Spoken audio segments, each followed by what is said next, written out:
Okay, so welcome back to the deep dive. And today we are going Mm-hmm. deep into what it means to live a good life. And we're going to be looking at excerpts from a text called A Life of Goodness. Okay. And this is really for anyone who's ever thought about, what are my values or Mm-hmm. how can I live a more meaningful life? Right. Or even just looking for a little bit of inspiration. Because I think this text is it's pretty inspiring. It's got some really interesting ideas I think so. about, building a good life. Mm. And one of the things that it talks about is this idea that being good Uh-huh. starts with being human, Okay. which I think is really interesting because we often think about goodness Yeah. as this kind of The like- elevated step. elevated state. Like we have to reach this, But- level of or- perfection. yeah. But this text is saying it actually starts with just being human. Right. And I think that's what makes this so approachable Yeah. and so interesting. It's not about reaching this kind of unattainable standard or anything. It's really about recognizing, like you were saying, the foundational elements. Yeah. Those everyday choices and actions that really Yeah. come from a place of, genuine good intention. And that's Mhm. where it all begins. Exactly. And I love how the text uses this analogy Yeah. of a building, Okay. right? It says you can't have a third floor without a solid second floor, right? So to build a life of goodness, we need that solid foundation of being a good human. Yeah.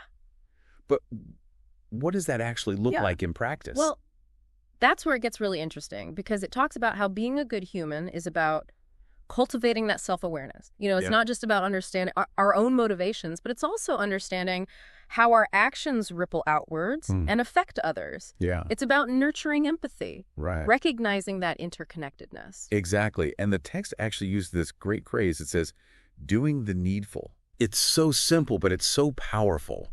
I'm curious, what does doing the needful actually mean in the context of living a good life?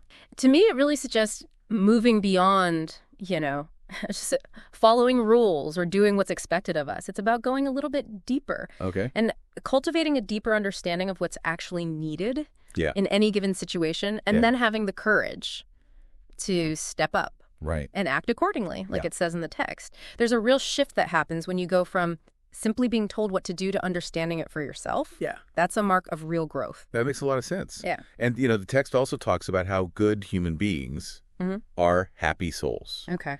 And I have to admit, I'm a little bit skeptical. Does being good automatically equal happiness? Right. Life can be pretty tough sometimes. Yeah, absolutely. And this text doesn't sugarcoat that at all. It really acknowledges the inherent challenges Yeah. that come with being human.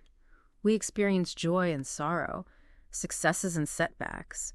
But what the text suggests is that by cultivating that goodness within ourselves, we can find a kind of inner peace and fulfillment, even amidst the difficulties of life. Okay, so it's not necessarily that. Being good makes you happy, but it gives you this, Yeah. foundation of Yeah. strength. Like a wellspring to draw on Yeah. when things get tough. Exactly. Yeah. It makes me think of that golden rule. Treat others Yeah. how you want to be treated. Mhm. And I actually remember this one time I was in line at the grocery store, Okay. and there was this older woman in front of me, and she was short a few dollars. Mm-hmm. And everyone was getting impatient. Mm. But I don't know, I just felt this urge to help her out. It wasn't a big deal, but I could tell it meant the world to her.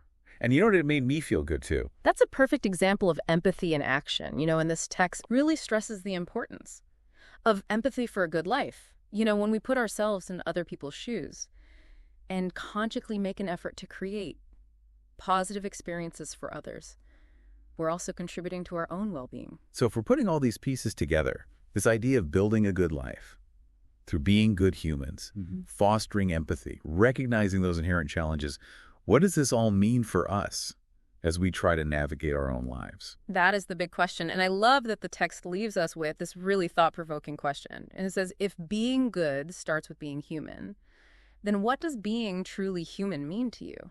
It's a question worth reflecting on. It just might lead you on your own path to a good life. Absolutely. Well, thank you so much for joining us today on The Deep Dive. It's been a pleasure. And we will. See you next time.